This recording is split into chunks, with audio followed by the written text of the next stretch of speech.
दो कन्याएं थी छोटी छोटी, बहुत ध्यान से सुनना।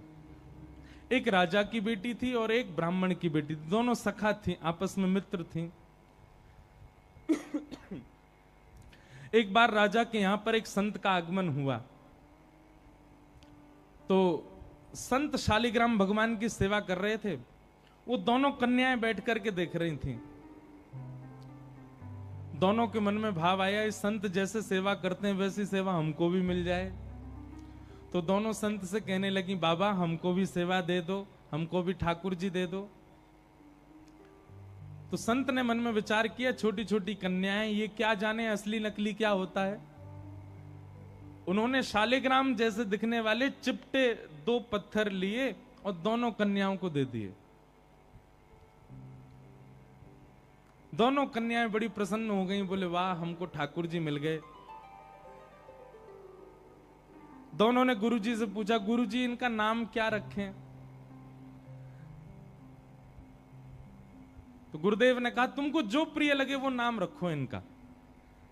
तो कन्याएं जो वो बड़े चिकने से पत्थर थे, तो एक आध बार हाथ से फिसल गए। तो एक कन्या ने कहा, बोले इनका नाम रखते हैं सिलपिल्ले भगवान। कौन से भगवान? और दोनों ने अपने ठाकुर जी का नाम रख दिया सिलपिल्ले। ये कोई ऐसी कथा नहीं, भक्तमाल जी में कथा है ये। तो सिलपिल्ले भगवान, दोनों कन्याओं के सिलपिल्ले भगवान हो गए। अब दोनों कन्याओं के साथ में कैसी घटना घटी?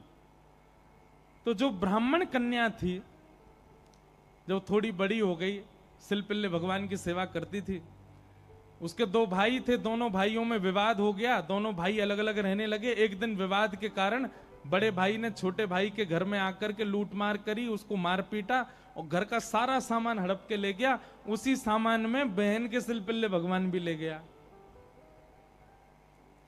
और बहन तो बेचारी रोने लगी, उसके तो ऐसे प्राण हो गए मानो बस अब जीवित ही नहीं रह पाएगी ठाकुर जी के बिना। रोने लगी, भैया से कहने लगी, भैया बोला पूरा घर लुट गया, उसकी तुझको चिंता नहीं, वो तेरे पत्थर के भगवान खो गए उनके लिए रो रही है। बोले वो पत्थर नहीं है, मेरे प्राण है, मेरे जीवन है, वो नहीं मिले तो मैं प्राण निकल जाएंगे मेरे। बोले जा, किसी और ने थोड़ी लूटा, बड़ा भाई है हमारा, जाके मांग ले, दे दे। तो बहन अपने बड़े भाई के घर गई और बड़े भाई से जाके कहा, भैया कुछ मत दो, सब रख लो अपने पास, पर मेरे सिलपिल्ले भगवान। अब सिलपिल्ले नाम सुनते ही सब हंसने लगे वहां पे। और जितने भी उसके भाई के साथ, वो तो गुंडा प्रवृत्ति का था, उसके साथ में जितने भी लोग सब हंसने लगे। अच्छा क्या नाम तुम्हारे ठाकुर जी का? बोले सिलपिल्ले भगवान। और जोर से हंसे। भैया मेरे भगवान दो। बोले अंदर सारा सामान पड़ा है, तू जाके अपने आप ढूंढ ले ठाकुर जी कहां हैं। अंदर जाने लगी तो एक जो उसके भाई का पूरा गैंग था, उसमें से एक बोला, अगर तेरी इतनी भक्ति है कि तू अपने भगवान के बगैर नहीं रह पा रही, तू यहीं खड़ी खड़ी बुला ले, तेरे ठाकुर जी अपने आप ही निकल के आ जाएं।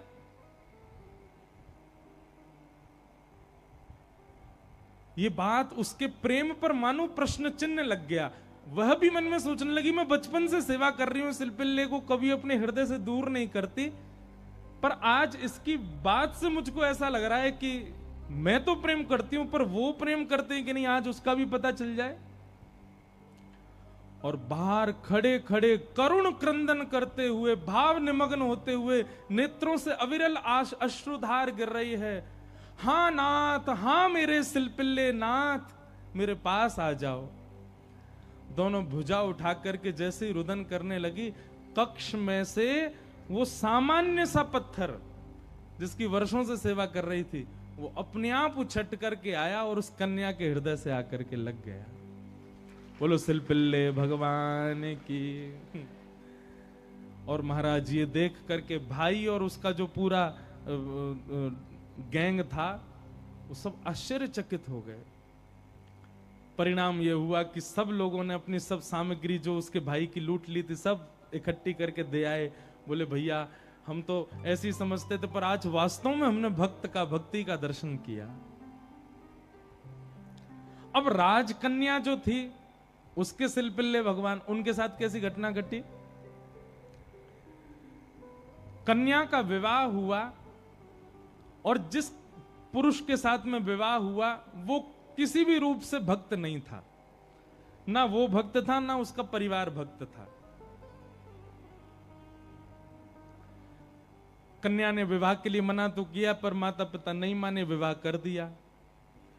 अब वो तो बस अपने सिलपिल्ले भगवान को हृदय से लगा के रहे, बोले कि मुझे पता है ये मेरा पति और ये परिवार पूरा जो है ये बिल्कुल भी भक्ति भाव इनके चित्त में नहीं है, पर नाथ बस आप मेरे साथ रहोगे तो मैं पूरा जीवन निकाल लूंगी।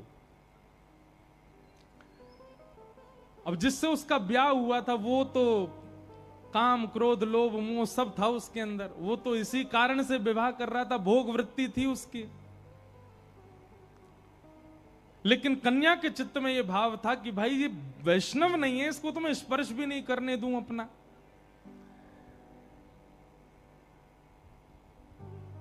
रात्रि में चर्चा कर रहा था पत्नी से, बातें करने लगा, बातें करते करते और उसने कहा ये क्या है तुम्हारे हाथ में? बोले ये मेरे भगवान है, सिलपिल्ले भगवान। सिलपिल्ले नाम सुनते ही इतना हंसा, हंसते हंसते बिस्तर से गिर गया। बोले कौन है? सिलपिल्ले भगवान। बोले आप हंसिए मत, ये मेरे ठाकुर जी हैं, मैं बचपन से इनकी सेवा करती हूं। अच्छा ठीक है, रखो इनको अपने पास। लेकिन वो उनको दूर करना चाह रहा था, बार बार लेकर के हटाना चाह रहा था। और वो राजकन्या कस के पकड़े, बोले नहीं आप इनको मुझसे दूर मत करो, ये मेरे प्राण है, ये अगर दूर हुए तो मैं प्राण त्याग दूंगी। एक दिन, 2 दिन, 4-5 दिन बीत गए, लेकिन वो ऐसे ही रहे, सिलपिल्ले भगवान को हृदय से लगा के रहे। उसका यही था कि मैं पूरा जीवन इनके साथ नहीं रह सकती, पर आप रहोगे तो मैं रह लूंगी। एक दिन उस राजकुमार को क्रोध आया और उसने जब हट पूर्वक हाथ हटाए और वो सिलपिल्ले भगवान को खींच करके और बाहर एक सरोवर था, सरोवर में फेंक दिया। जैसे ही सरोवर में फेंका वो राजकन्या वहीं मूर्छित होकर गिर पड़ी। पूरा परिवार इकट्ठा हो गया, सब लोग सोचने लगे, बोले अरे ये क्या हो गया, इसके कहीं प्राण ना निकल जाएं, पूरे गांव में हमारी निंदा होगी, इसके पिताजी बहुत बड़े राजा हैं, हमको कारागृह में डाल देंगे। क्या किया तूने? बोले कुछ नहीं, पत्थर लगाए, बैठी रहती थी, मैंने फेंक दिया तो नाटक कर रही है मूर्छा की। खूब प्रयास किया लेकिन होश में नहीं आई। जैसे तैसे होश में आई, वैद्य के बुलाने के बाद उठते ही मेरे सिलपिल्ले कहां हैं, मेरे सिलपिल्ले कहां हैं। गोताखोरों ने जाकर के पूरा सरोवर ढूंढ लिया लेकिन ठाकुर जी नहीं मिले। अंत तो गत्वा वही सरोवर के किनारे आकर के बैठ गई और रुदन करते हुए बोली, हे मेरे सिलपिल्ले नाथ, यदि मैंने वास्तव में बाल्यकाल से आपको अपना प्रियतम मान करके भजा हो, आपकी निष्ठा से सेवा की हो, तो आप कृपा करके मेरे पास आ जाना। और यदि आप मेरे पास नहीं आए तो मैं एक क्षण और चिंतन नहीं करूंगी, तुरंत अपने प्राणों का परित्याग कर दूंगी। उसका पूरा परिवार खड़े होकर के देख रहा था। जैसे ही उसने कहा कि हे नाथ, यदि आप नहीं आए तो मैं प्राण त्याग दूंगी, ये बात कहते ही हाँ नाथ, हाँ नाथ, हाँ नाथ करुण क्रंदन करने लगी।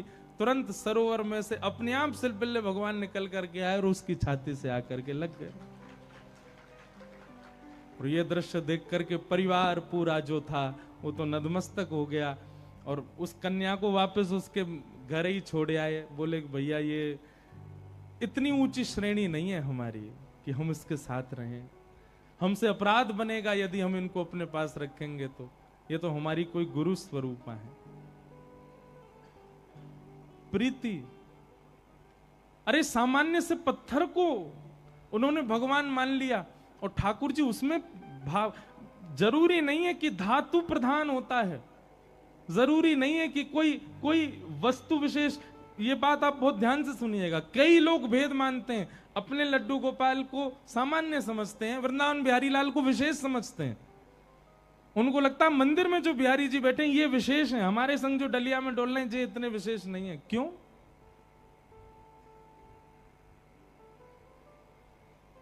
ये भेद दृष्टि मत रखो।